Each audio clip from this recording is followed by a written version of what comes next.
Assalamualaikum warahmatullahi wabarakatuh. Perkenalkan, nama saya Silva Nur Fadilah dari kelas 2A dan teman saya Januba Arifah dari kelas 2A dan Anang Sumarna dari kelas 2B.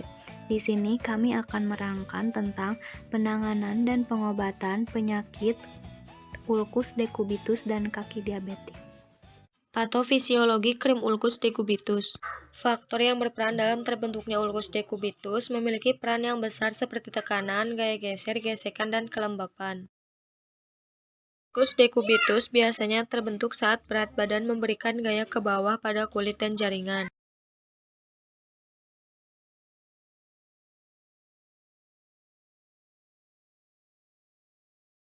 Faktor resiko dapat diklasifikasikan sebagai intrinsik atau terkait dengan pasien atau ekstrinsik atau terkait dengan lingkungan pasien.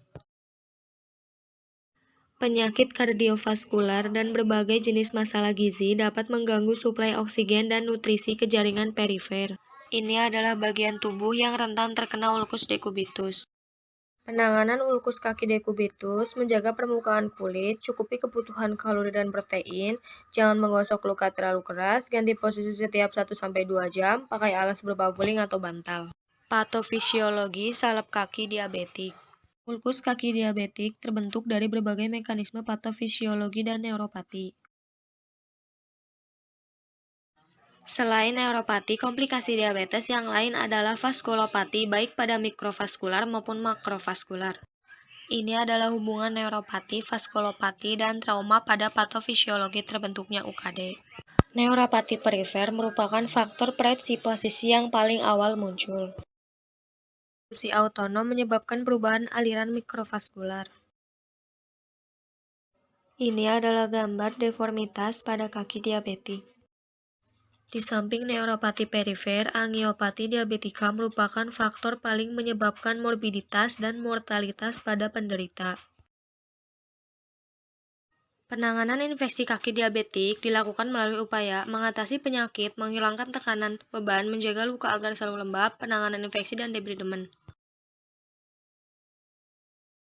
Salep merupakan sediaan semi-solid yang mudah dioleskan pada kulit dan diharapkan memiliki penetrasi yang baik ke dalam lapisan kulit agar memberikan efek yang diinginkan.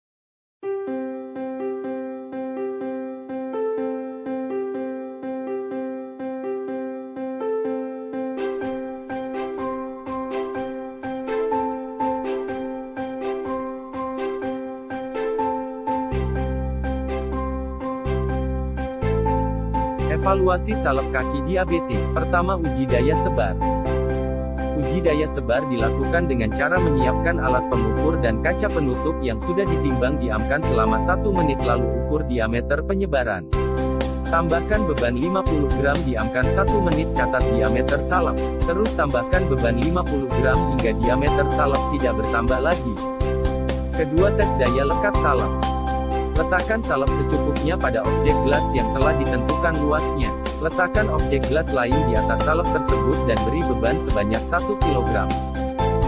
Pasang objek gelas pada alat uji. Lepaskan beban seberat 80 gram dan catat waktunya hingga kedua objek gelas terlepas. Uji kemampuan proteksi salep. Ambil kertas saring ukuran 10 x 10 cm basahi dengan indikator penoksalein lalu keringkan. Olesi kertas tersebut dengan salep yang akan diuji. Sementara pada kertas saring lain dengan ukuran 3 x 3 cm dengan parafin cair keringkan dan didapatkan area yang dibatasi dengan parafin. Tempelkan kedua kertas lalu teteskan larutan KOH 0,1 N. Lihat sebelah kertas setelah ditetesi dengan penoksalein pada waktu 15,30, 45,60 detik 3 dan 5 menit. Standar evaluasi sediaan salep. Pertama, tes daya sebar salep. Standar, persyaratan daya sebar sediaan topikal sekitar 5-7 cm. Daya sebar yang baik menyebabkan kontak antara obat dengan kulit menjadi luas, sehingga absorpsi obat ke kulit berlangsung cepat. Kedua, tes daya lekat salep. Standar, daya lekat yang baik di bawah 4 detik. Ketiga, uji kemampuan proteksi. Bila tidak ada noda berarti salep dapat memberikan proteksi terhadap cairan, larutan KOH. Krim merupakan salah satu sediaan emulsi setengah padat dengan kandungan air tidak kurang dari 60% serta dimaksudkan untuk pemakaian luar atau topikal.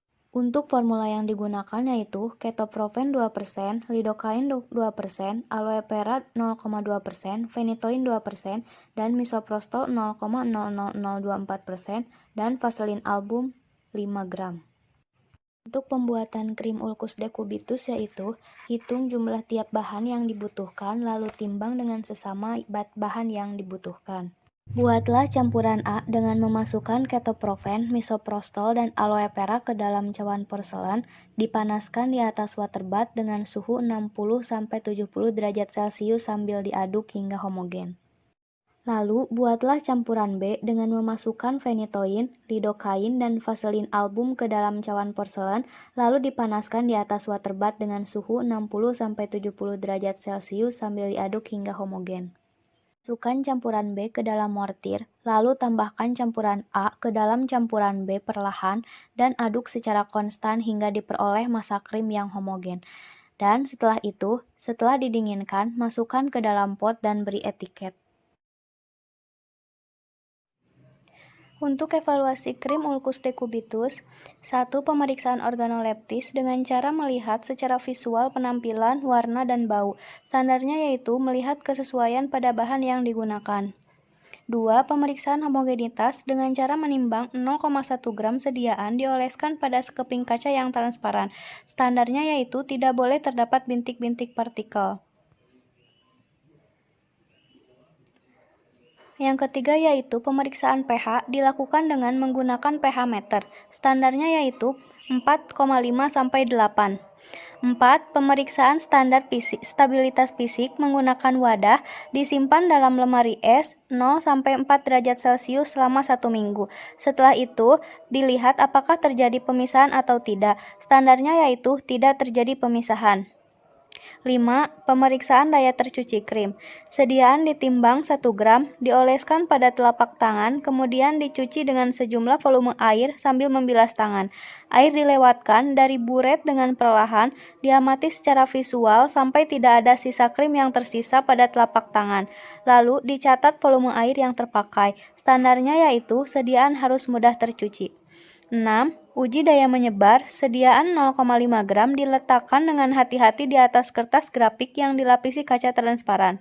Dibiarkan 15 detik, dihitung luas daerah yang diberikan oleh sediaan, kemudian ditutup lagi dengan lempengan kaca, diberikan beban 5-30 gram, dan dibiarkan selama 60 detik. Kemudian, dihitung luas yang diberikan oleh sediaan. Untuk standarnya yaitu 5-7 cm. Terima kasih.